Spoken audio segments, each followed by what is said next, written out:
Hello, drivers. This is Jeff Morlock with Driver Safety and Training, and once again, welcome to our monthly driver safety meeting. This is for the month of June of 2021, and I do welcome you. Before we get started, let me do say I am working here out of my office, and we have a lot of construction going on here in Kingsport. And so you may hear a lot of maybe voices or background noise, and I do apologize for that, but that is progress going on. So, okay. So, hey, let's get started as we do each month. Let's talk about our key objectives that we want to make sure that we hit upon as we go through our safety meeting. We're going to talk about the right tool for the job.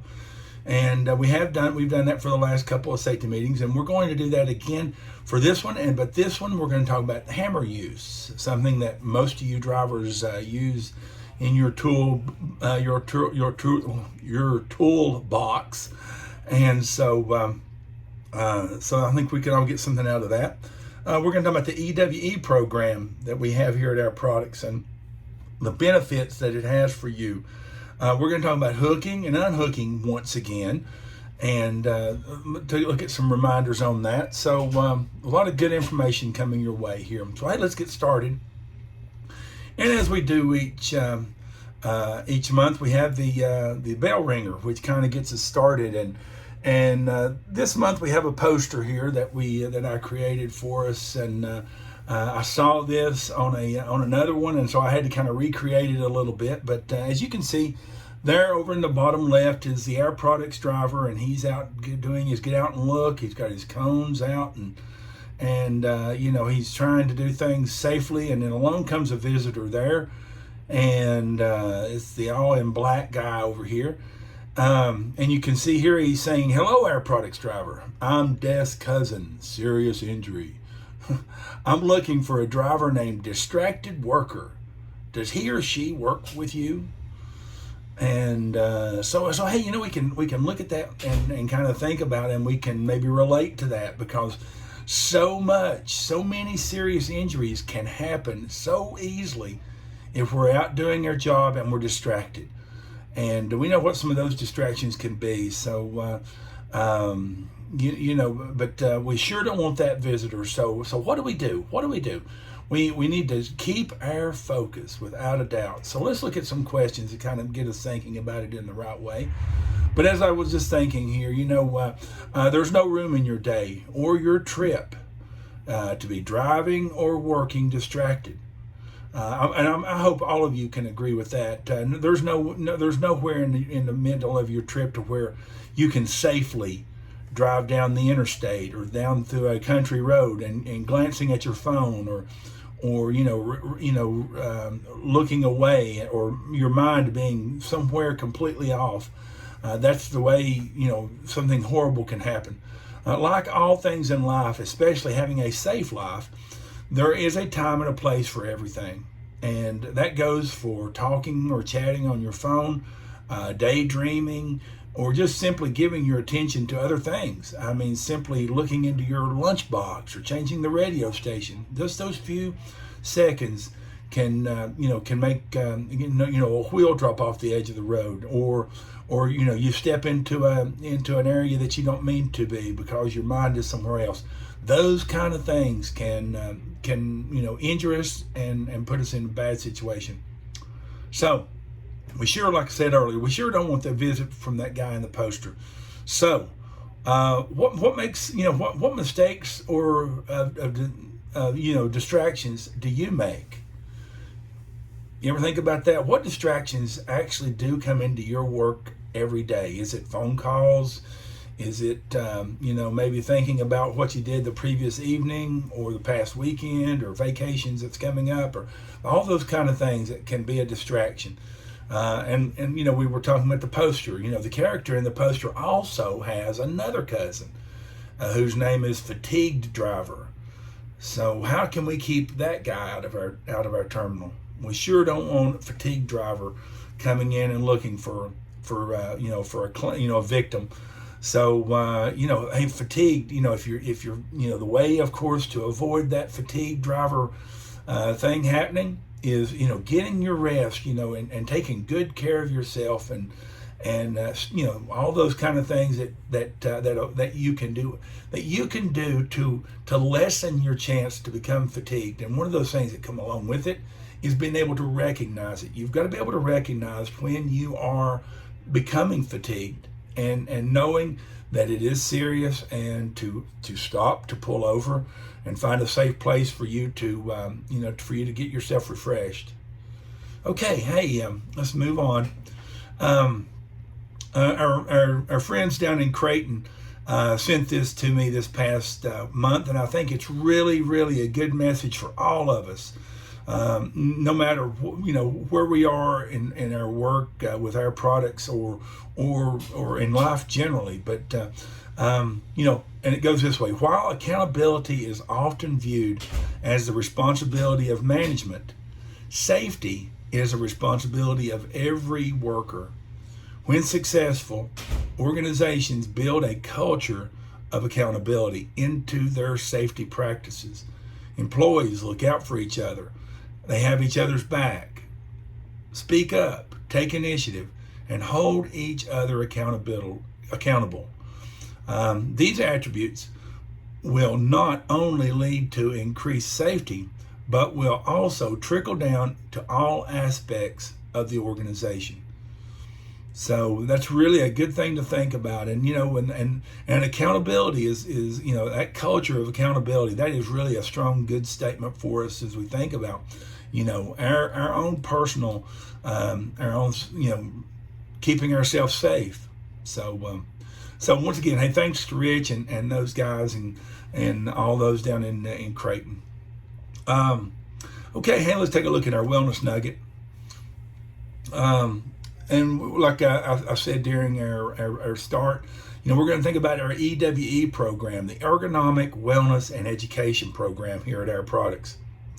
So here's just some really good information. It's voluntary, of course, but it's educational, and it's hands-off process.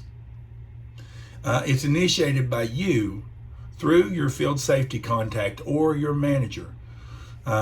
It's the source of pain and discomfort does not need to be work related. So if you've strained a muscle out doing yard work or doing something around your home, or on some of your activities that you're involved in, if you're feeling those strains and stresses that can happen to our body, contact your manager.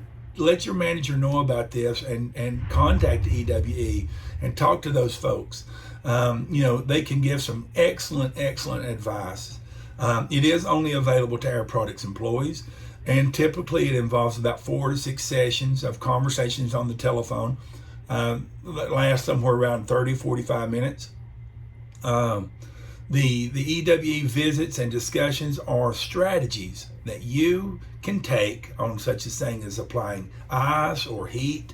They'll give you that advice, and maybe some stretching programs and some exercises or things that you can do to maybe avoid yourself having to go to the doctor and getting and taking medication. A lot of times things like this can be taken care of this way.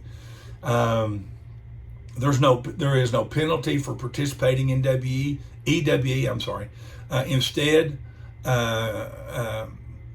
commended for proactively addressing the issue.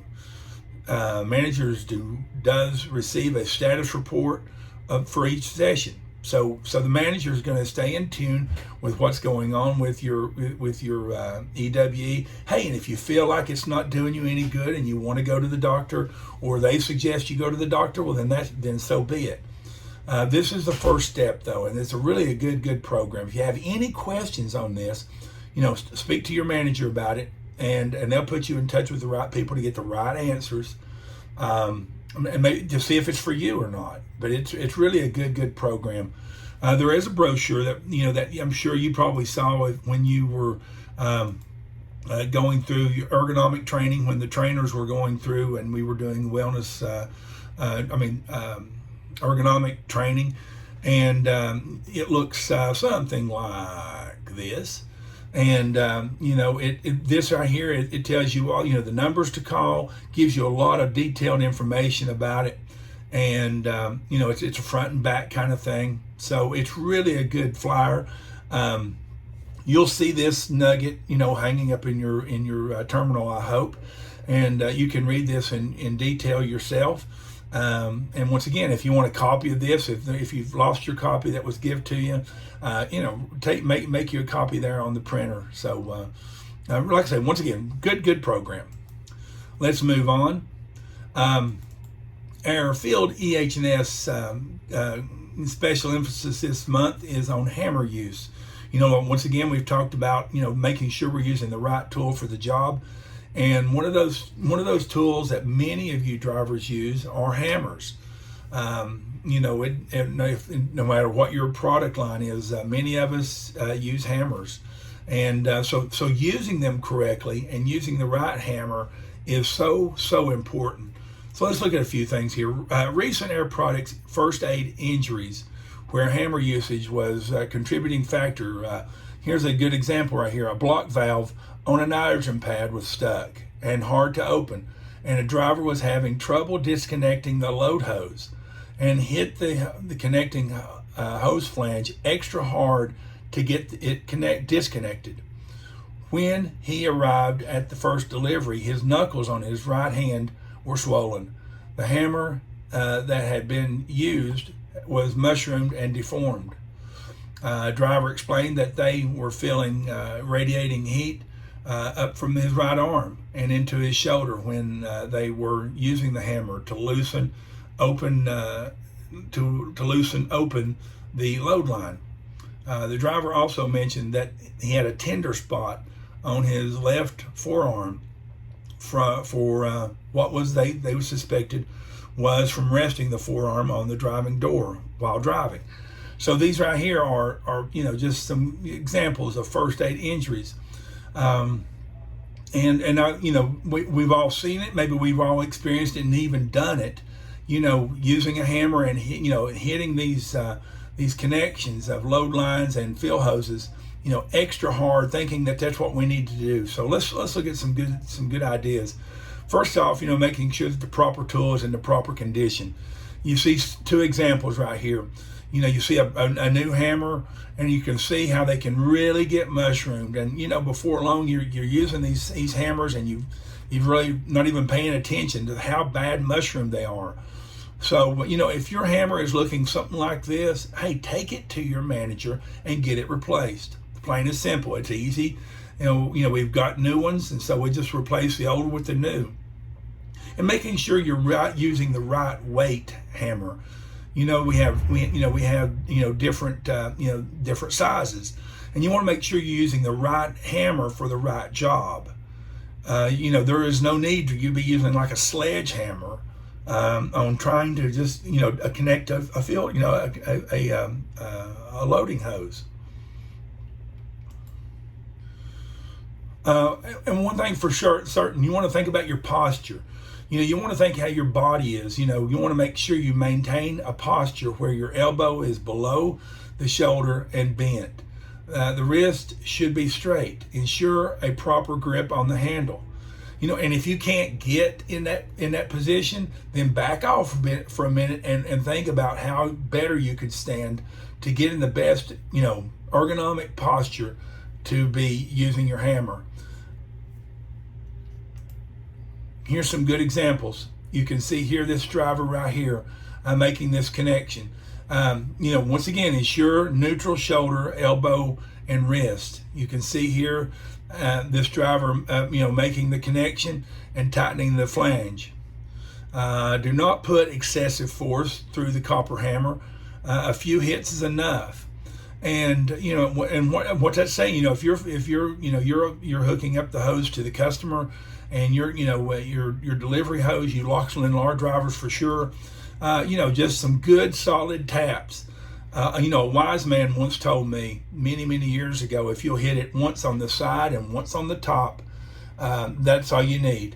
And then when you start, then when you get the filling starting, and if you've got any kind of leaks, a couple of taps is all you need, is just to snug it up. But the thing about it is, if you hit it harder than need be, that's what it's going to require every time. And one final thing to keep in mind, make sure you're using a good new white gasket on your hose and at the connection. If you've got a worn out gasket right there, you may feel like you need to use excessive force with your hammer. So just keep that in mind. Opening connection using the copper hammer and a spanner wrench. If the connection is stiff or frozen, you can see here's the wrong posture to be using right here. And this is, once again, using a spanner wrench.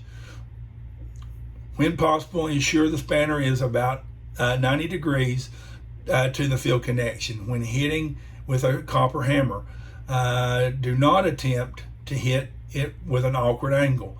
Ensure neutral shoulder, elbow, and wrist. Do not put excessive force through the copper hammer. A few hits is enough. If frozen, the connection may be stiffer. Do not increase your force. You may need to hit the spanner wrench a few more times just to loosen it. Do not use the hand as a tool for sure. So, and if your spanner wrench, requires, has a hammer for that spanner wrench, use that hammer. And once again, just like it says right there, you might need to hit it more often times. Instead of increasing your force, just hit it more times. Okay? Opening connections using the copper hammer and the spanner if the connection is stiff or frozen. Frequent use of the spanner, specifically use high grip and turning force, can create excessive strain to your wrist and your shoulder. So you want to make sure you're holding the hammer correctly. If the connection cannot be opened without needing to apply significant manual force to the spanner, use the copper hammer and spanner together if the connection is very stiff because of its being frozen. Okay? All right. Just some things just to think about here. What are some examples of tasks that commonly cause you to use a hammer in an awkward position and using awkward posture? So those are, that's something, in the course of, I know every trailer is different and the plumbing is indifferent, or, and sometimes you can't quite get in there good. And it can create a problem, or maybe some, at the customer site, maybe the way the field connection hookup is, it's at a bad. If you have any of those, hey, write them up just so we know about it, and maybe perhaps maybe the field connection can be moved, or can be raised up, whatever the situation is. But we've got to know about it, and the best thing to do, of course, is take a picture of that. What can you do to improve your own posture? And of course, I think it starts with looking at how you're standing. If you're leaning over and standing on one foot and leaning over, doing some kind of weird position like that, you're setting yourself up to injure yourself. Have you reported any issues like this to your supervisor? Well, maybe you need to. Are your tools available for exchange? If you're not sure, maybe if you're a new driver perhaps, and you've not had this discussed with you, hey, talk to your manager about it on how do you, what will you need to do when your hammer needs replacing. Okay? All right. Okay. For this past month, as we look at the injuries that happened to us, we had a Glenmont driver. Driver ring finger was lacerated. This past month, the driver climbed on top of the driver's side steer tire to clean the tractor front windshield with Windex and paper towels. After cleaning the windshield, the driver stepped off the tire and snagged his wedding band on his left hand on the edge of the hood of the tractor. The wedding band caused the laceration that needed medical attention. Customer provided transportation to the local hospital. The driver received 9 stitches, a splint, and prescriptions, which led for it to be a recordable injury. So, some of the lessons learned from this, of course, is restrain from accessing tractor windshields by stepping on the trailer, on the tires. That is so risky.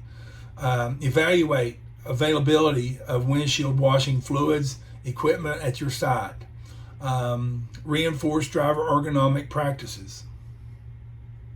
Okay, if you have any questions or if you have any issues about windshield wall, cleaning your windshield and that type of thing at your terminal, hey, have this discussion with your manager. Okay,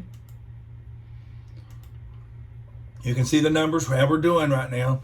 We're not nowhere where we want to be, but you guys are doing good. But we want zeros all the way across. You can see here for the total for North America, we have 11.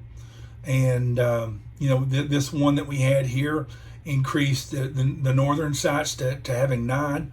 So, hey, we're in this together. So everybody needs to, stay focused. And that's where all this is. Driver injury, if you want to prevent injuries, it starts with you being focused at what you're doing. It's just like we go back to the very, opening bell. You've got to stay focused and undistracted from what, in your work. Making sure you have good posture and that you're using, the right tools, everything. Okay. As we move on, hey, let's watch the truck video that for this month. Really a good one. Slow maneuvering accidents are happening too often. We need to get out and look. We need to use our cones. Sometimes it takes more than that. We need to ask for vehicles or pallets to be moved, and sometimes even refuse to deliver. You are the captain of your ship, and you need to make the right call. Bring difficult deliveries up to your manager or your DST contact. Don't force a situation that you are not sure of. In May, as a fleet, we had 8 preventable slow maneuvering accidents, all of which could have been prevented if we just slow down and follow procedures. Let's watch this backing maneuver at a customer. Pause the video and discuss what you could do to make this delivery accident-free.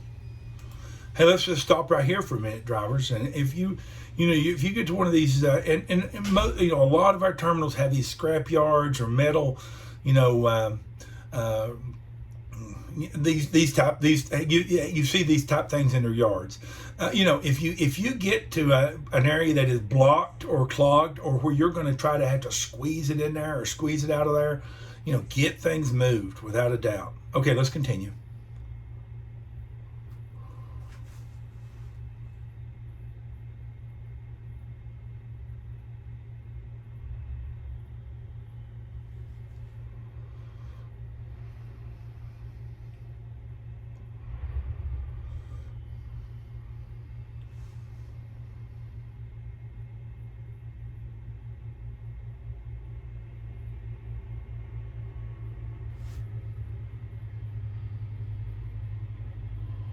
Here is one of the slow maneuvering accidents from May.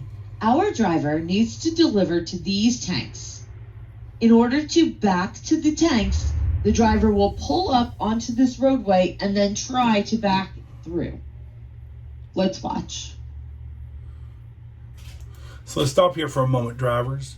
What's the first thing we're going to want to get moved? How about this pallet right here?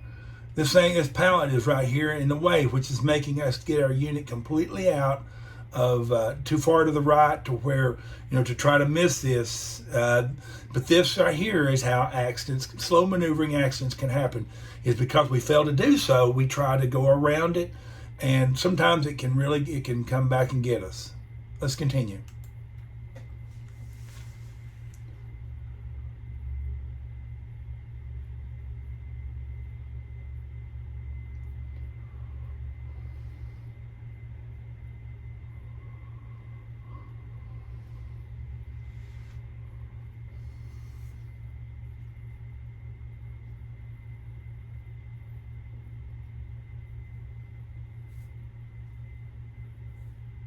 You can see on the side that the grass and this area is very soft and there are standing puddles.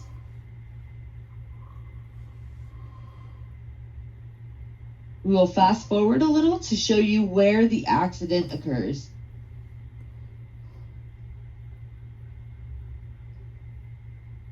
When the driver backs here, you will see that the bumper is pulled off the unit and there are large ruts left in the person's property.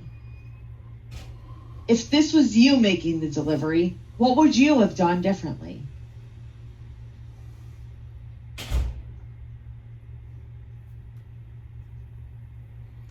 All right.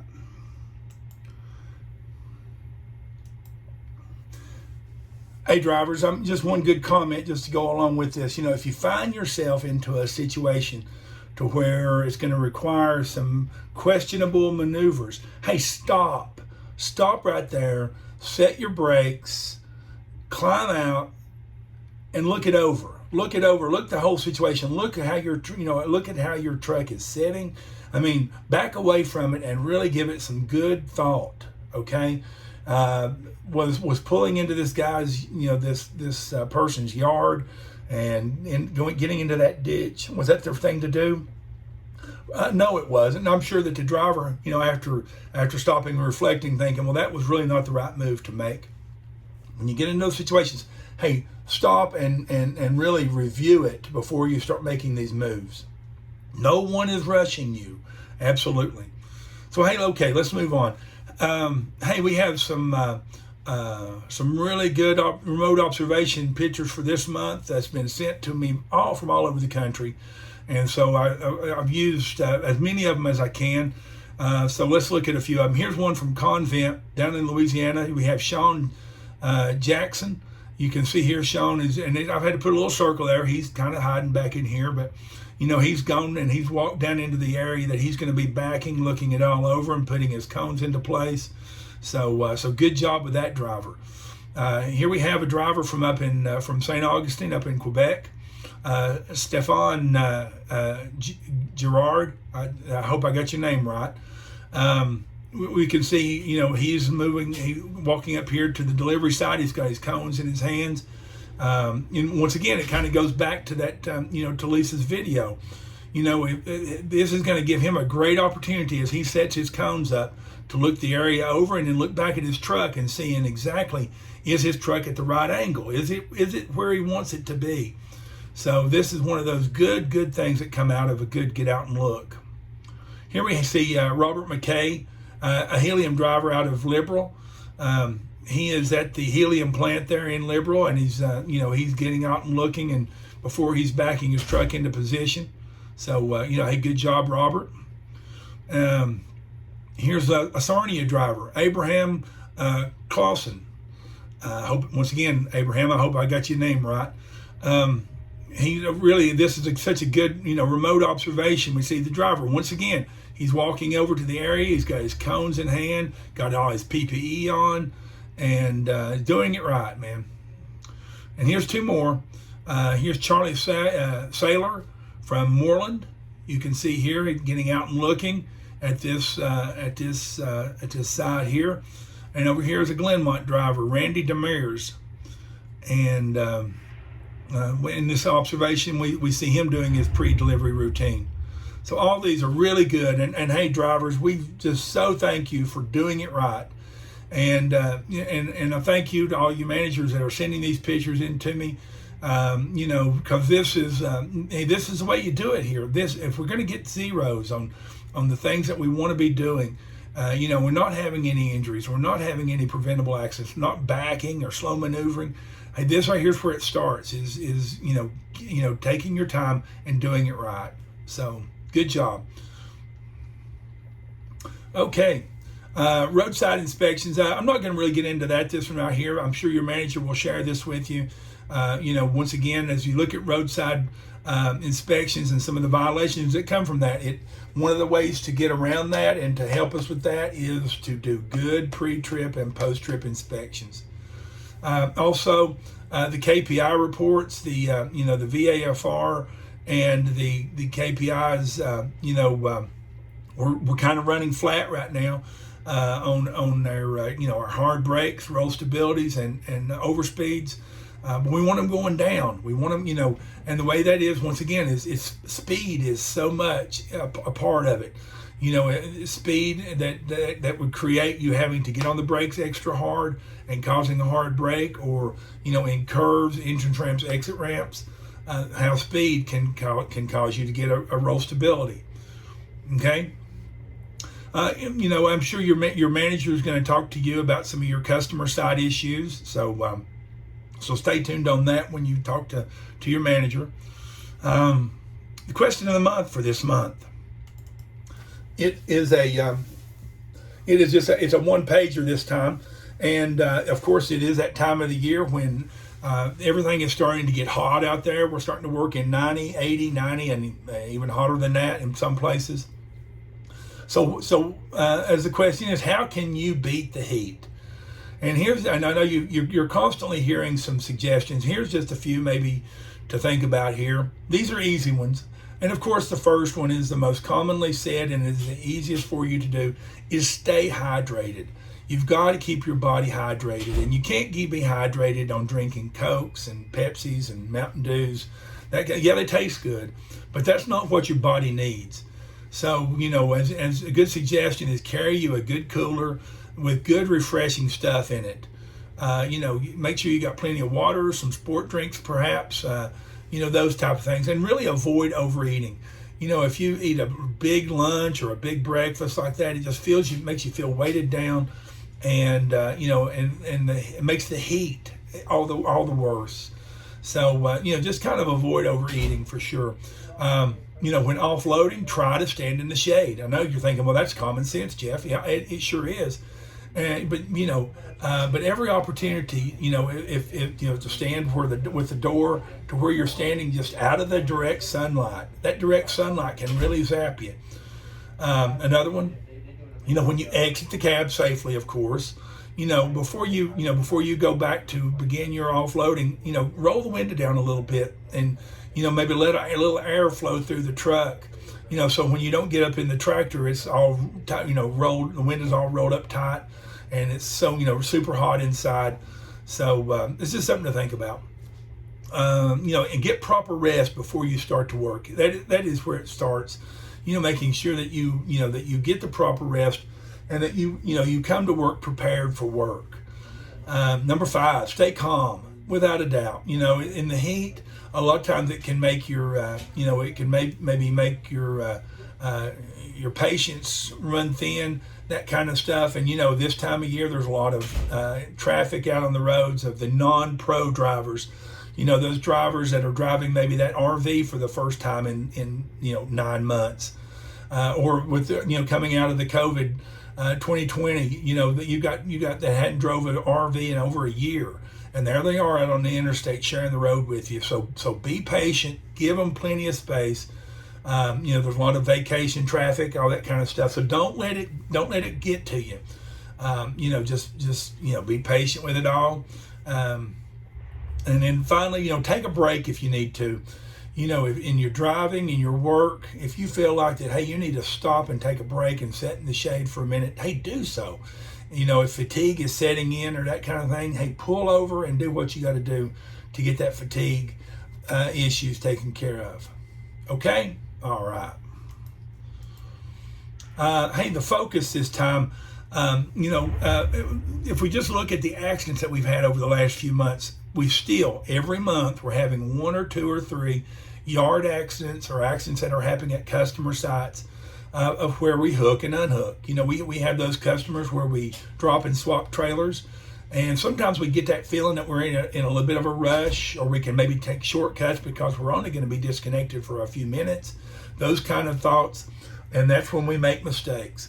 And so let's just take a read of this right here. This month, once again, our focus is on hooking up to and unhooking from a trailer.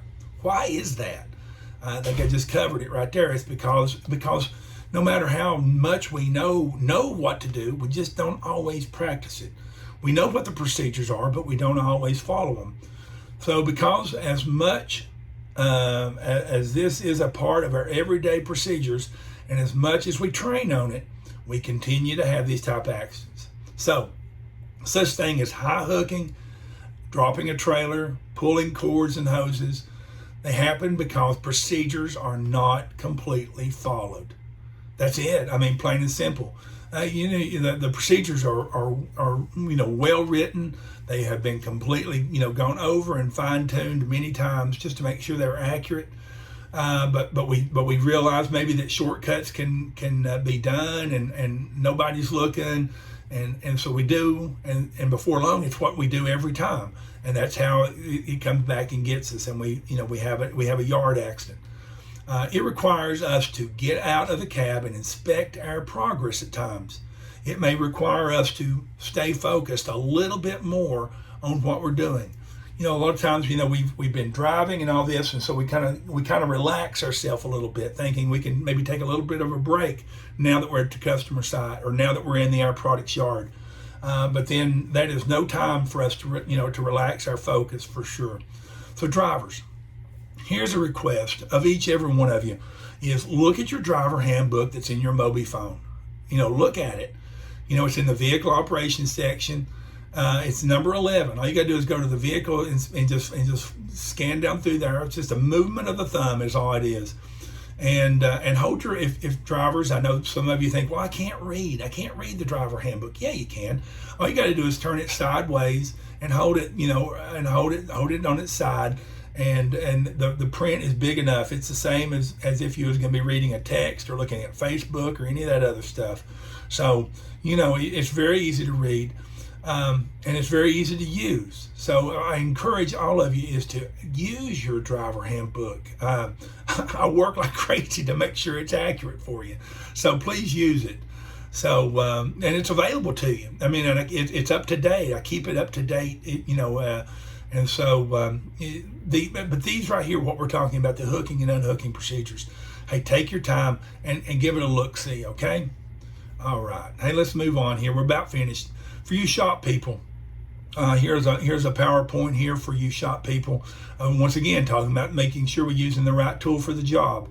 So you managers can use that with your shop people.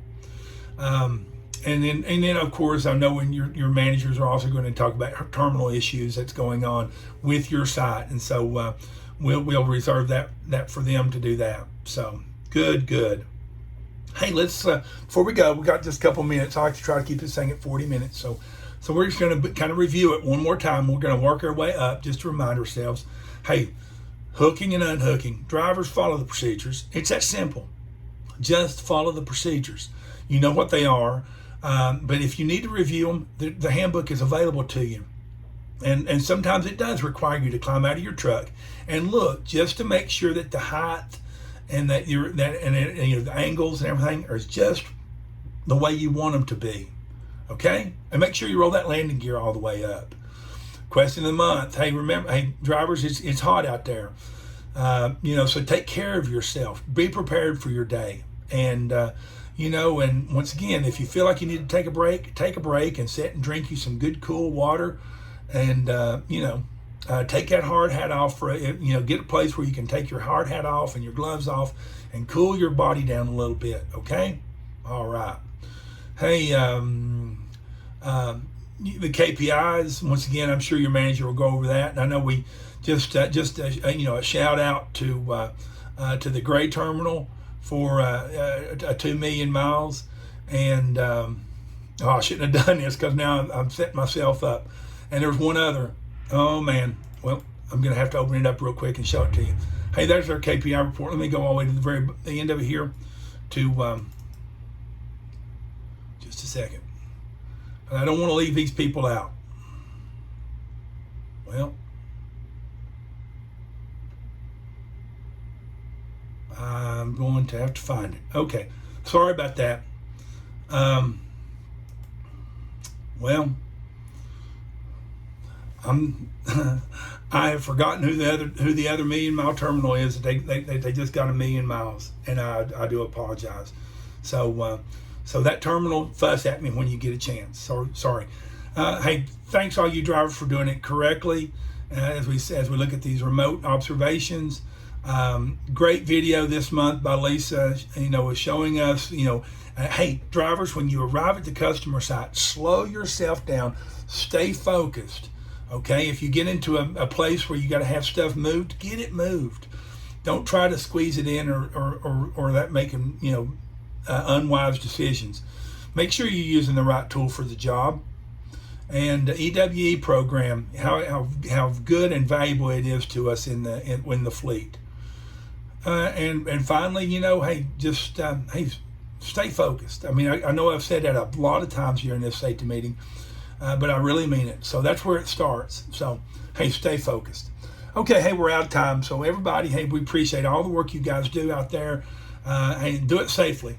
If you have any questions, any comments, hey, give me a call or give me a reply. And with that said, hey, have a wonderful day. Bye now.